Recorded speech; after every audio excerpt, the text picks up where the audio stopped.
Hi, it's Luther here with my friend and pupil Nick Wright.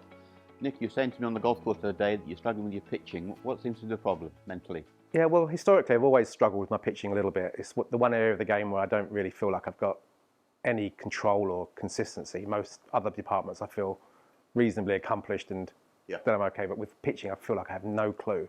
I don't know whether I'm taking distance off a full wedge, whether I'm trying to do an extended chip and run shot. Right.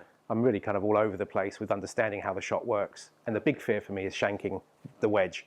I've always associated pitch shots with shanking for some other reason. I'm not quite sure, but it always feels to me that I'm going to shank the wedge shot. So I do everything to avoid hitting them.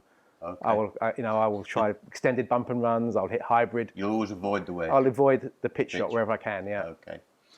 Well, I think, Nick, it's not just you. I think one of the most common faults across golfers of all abilities, but particularly club golfers, intermediate player, great with a full wedge, but less than a full wedge is a problem. Now, we must remember that chipping is non-wristy and pitching has wristing. So on the premise, Nick, that you hit the wedge 120 yards, that would be a full swing with full wrist cock, okay? Yeah. So let's do that for us. Just hit your normal full wedge with wrist hinge back and through, and let's send that ball 120 yards through the air.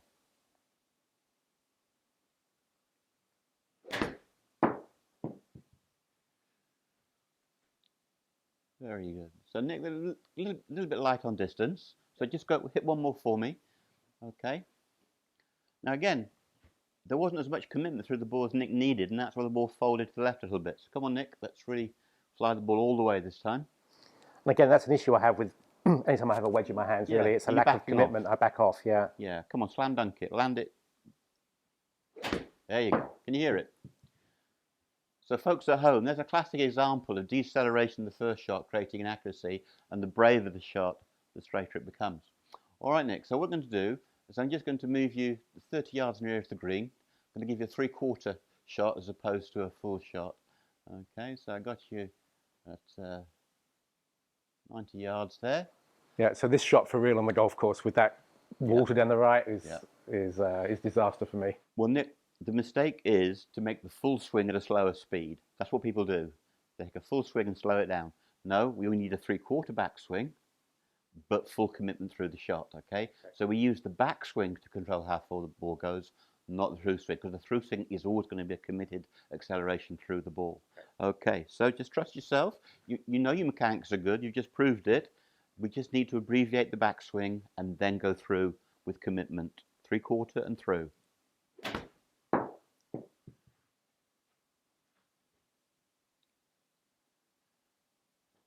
Well, the folks at home won't believe that, but that was take one. So Nick, well done. I don't believe it. Yeah, no, but you did a great job, okay? So that's true. The trick is to reduce it still further. So what I'm going to do, I'm going to move you even closer and see if you can do the same again. I'm just going to move you a little bit nearer. So I've got you in at 70 yards now. Okay, so this is going to be half a backswing, but with full commitment. Okay.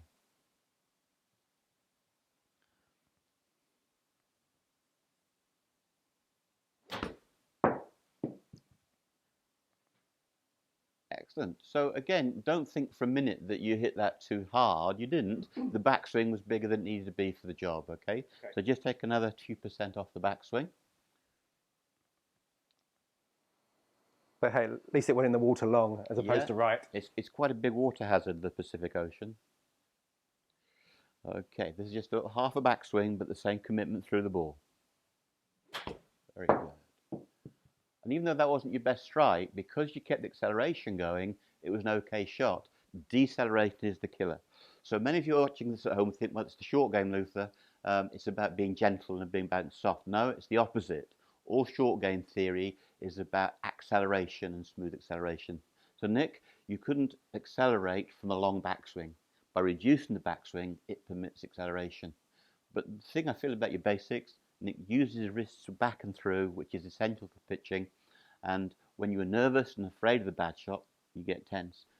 How did that feel? No, very different actually. I've never really hit shots or pitch shots with that restricted or that abbreviated backswing like that. Right. And so it's very odd to accelerate through from that position. And so the great thing for me was that I didn't even sniff a shank there. No. No, you won't.